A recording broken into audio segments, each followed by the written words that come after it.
Hello চলে এসেছি আর একটা নতুন ভিডিও নিয়ে। তাজ বানাবো হচ্ছে কলা পাতার পিঠে। তো কীভাবে বানাচ্ছে সব চলো তোমাদের সাথে শেয়ার করছি। তো দেখো, প্রথম ভাতের চাল আর আতপ চালের গুঁড়ো নিয়ে নিয়েছি। তো ওটাকে ভালোভাবে গরম জল দিয়ে আর নুন দিয়ে মেখে নেবে। তারপরে ওর মধ্যে পুর দিতে হবে। তো তার জন্য আলুর পুর করে নেবে। আলুর পুর তো সবাই জানো। তারপরে এই যে দেখো, এখানে কলা পাতা কেটে ধুয়ে নিয়েছি। এই যে দেখো, তারপরে এর মধ্যে লেচিগুলো দিয়ে দিয়েছি।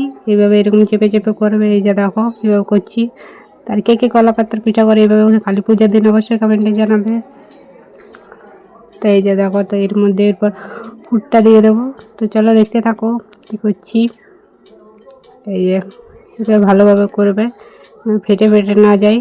তো এই যে দেখো কি সুন্দর হয়েছে। তারপরে এর মধ্যে পুর দিয়ে দিয়েছি। এই যে দেখো, এই যে এবার পুরটা দিয়ে দেবে পুরোটাতে ভালোভাবে। তারপরে এই যে কলা পাতাটাকে মুড়ে দেবে এইরকম করে।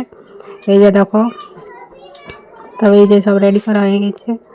তো সব একসাথে রেডি করে নিয়ে তারপরে এই যে দেখো, একটা বড় হাঁড়ি নিয়েছি। এর মধ্যে পোয়াল আর কলা পাতার ডাঁটগুলো দিয়ে দিয়েছি।